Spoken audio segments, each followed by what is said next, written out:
While I was at work, an unexpected email appeared. I quickly contacted Greg, who calmly explained that he was sorry, but I had fallen in love with someone else and had made the decision to start a new life with her.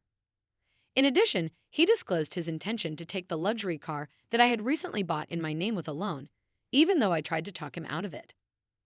My name is Hannah, and my husband is the same age as me. Greg ignored me, abruptly ended the call, and became unreachable.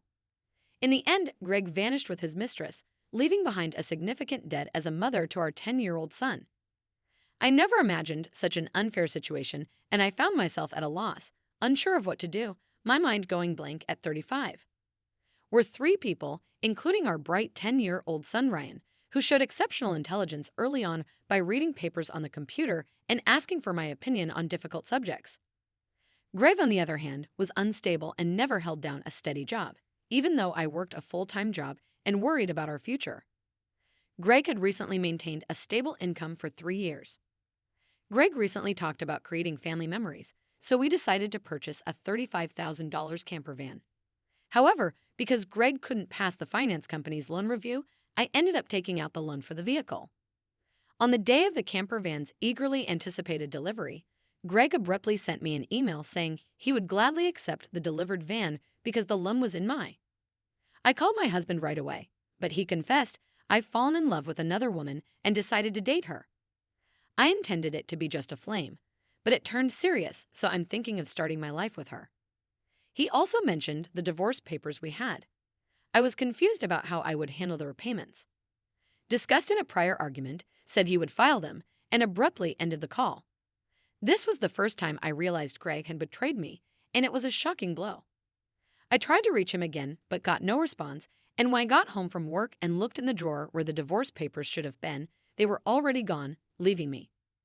Despite my repeated attempts to contact my husband via phone calls and emails, I never got a response.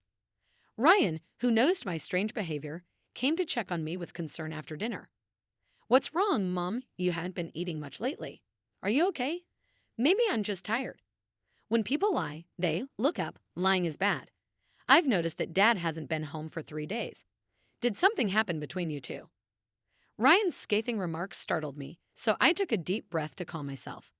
I felt like I couldn't keep the truth any longer, so I told Ryan everything. "I see that it's just like Dad to do that. Aren't you sad?" "No, I kind of understood how things work."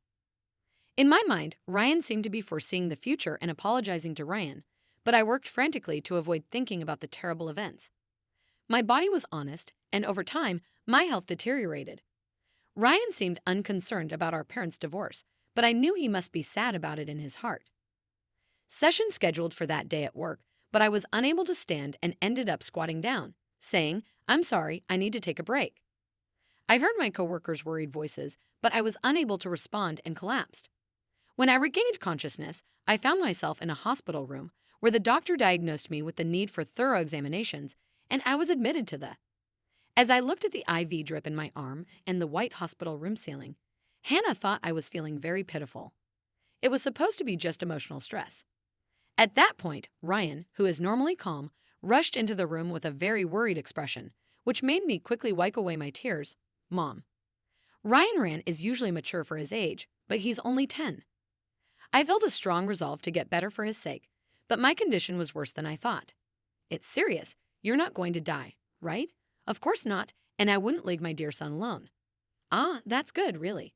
The school teacher called to inform me that you were taken to the hospital, and I was so shocked that my heart almost stopped, and I was told that I had a serious illness. The doctor suggested that I have surgery right away, so I did. After I was released from the hospital, it had been a month since GRE had left, and when I went home and opened the mail, I discovered a demand letter for the car loan payment. Hannah believed the repayment should have been automatically taken out of my account. In a panic, I used my cash card to check the amount and saw that it had dropped from $20,000 to $33. I want to ask Craig to refund the money, but I can't get in touch with him because I don't have the camper van.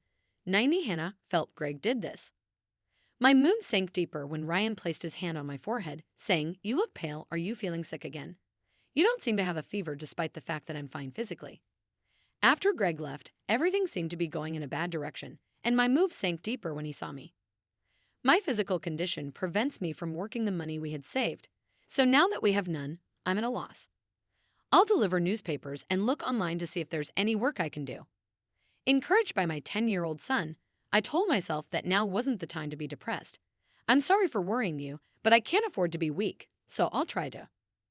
Ryan smiled back at me when I said, whatever I can, and then he said, let's plan how to get the car back from Dad. How can we do that? The camper van is in your name, right? Well, but what about it? Then maybe we can. Ryan offered an idea that I couldn't even fathom. I never imagined such an idea could exist, and I have no idea where. A month ago, when we went hiking as a family, Ryan, who is usually very dependable, got lost. At that point, we bought a kid's cell phone on recommendation and installed a GPS app on it so that Greg and I could both see where Dad is in real time. And he's been moving around a lot. Your father is then. Let's check on my phone. Oh, is that true? But what if we track him down and he simply says something evasive and runs off again? As I considered this, Ryan grinned and offered a fascinating suggestion. Don't worry, I've already taken precautions. To my surprise, Ryan had acted on his own while I was in the hospital, accomplishing something I couldn't believe. My son and I prepared for the moment Hannah thought, I'm invincible, bring it on anywhere at any time, with Ryan by my side. 3 days later, my phone rang, and I was just astounded to see that such a bright child had even learned about Greg's mistress. All right, let's teach Dad, who had betrayed us, a lesson. I need your help, please. Who could it be? Don't play D. It's your husband. The police are questioning me about you at this rate. They might ask me to come to the police station and volunteer to help me. Oh, is that right? Then I went right away with my son to where Greg was, and to my surprise, it was Greg was being questioned by the police in front of his car in a forest park close to our house where camping was permitted. Greg looked confused and pitiful, so I sighed and told the police that we needed to talk as a couple and asked them to leave for a bit. Greg also appeared uneasy about being observed by others, so I urged Ryan and myself to get into the car. I apologized for Greg's mistress sitting cross-legged and sulking at us, but that is no longer important. Thank you for coming, but why did the police show up at my house out of the blue? I filed a report about the missing camper van, so why would you do that? It's clear that my car was stolen. Greg was stupid to believe that behavior between spouses couldn't be. Ryan figured everything out. Ryan was as sharp as ever as a child, but I didn't steal the car, I just borrowed it for a short while. The criminal was saying absurd things, but the world isn't that naive. Even he filed for divorce, remember? So we are strangers now, and driving a stranger's car without permission is a crime. I held out my hand and asked Greg to return the keys, and he reluctantly did. After confirming that it was returned, Ryan began talking quietly, asking, Hey, why did you abandon your family and choose to play with this woman? Greg was taken aback by his son's unexpected question and became agitated. Greg scratched his head awkwardly as he saw this, and his mistress laughed smugly and began to talk. Look at me. You see that I'm more attractive than your mother. I didn't ask you, old lady, Dad, your answer. Mandy was silenced by Ryan's stern tone, but Greg remained quiet. If you can't explain, that's okay. It turns out that Mandy joined Greg's company 3 months ago. They became involved at the new employee welcome party after learning she was pregnant, and Greg decided to start a new life with her, leaving us behind. Why did you do this? How did you know all of this? I'll just have the police come back and arrest you. Wait, hold on. Okay, I'll talk to Mandy. Take the camper van. I quit my job and considered selling it for cash, but it appears that you were using it frequently, weren't you? I decided it would be a waste to sell it now, so we decided to go on a trip. How do you know all this? Remember when Ryan got lost? As a precaution, we got him a kid's cell phone and installed the GPS app. Did you forget we installed it on your phone as well, so I knew where you were all along? By the way, I later learned from Ryan that he had feigned getting lost on our family hike in order to get a cell phone. I was astounded by Ryan's capacity for strategic thought and action, and I suspected something was wrong with Dad, so I devised a plan to keep an eye on his behavior. You are a truly frightening child.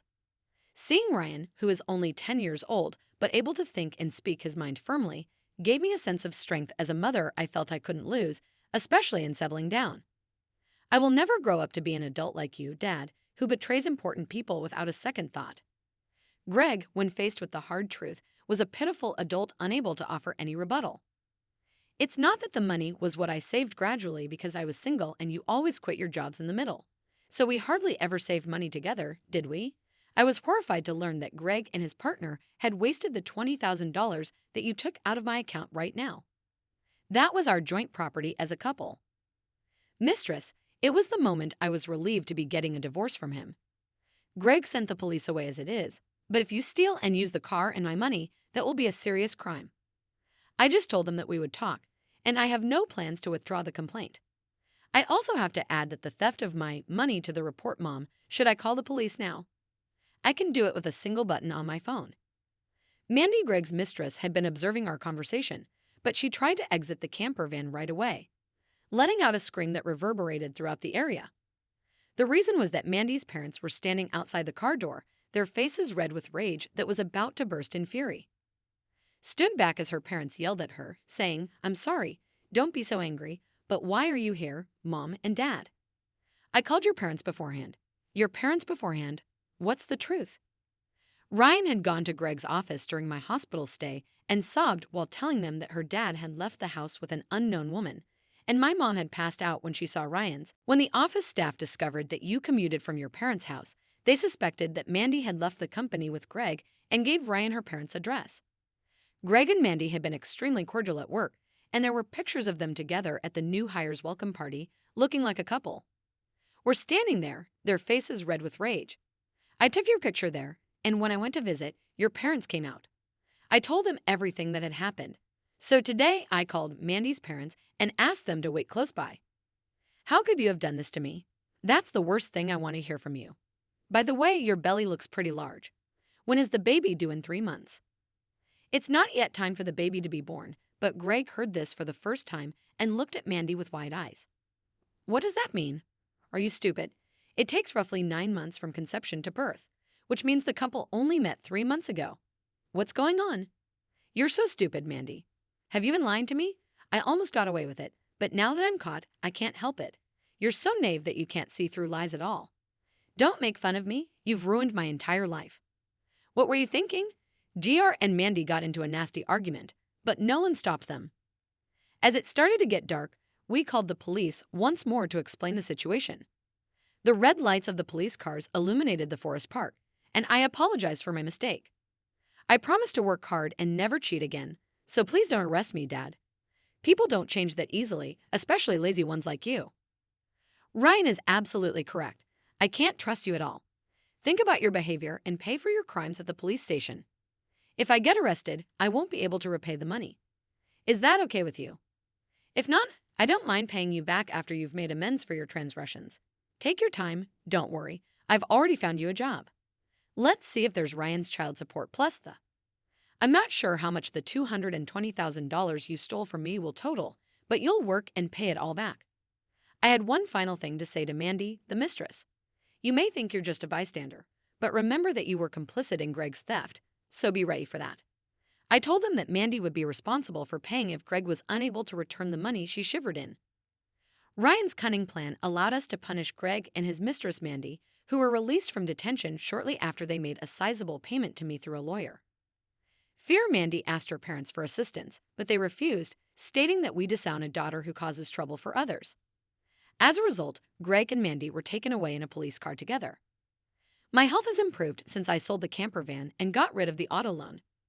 I also claimed $20,000 in damages and forced Greg to agree to pay $500 a month in child support for Ryan.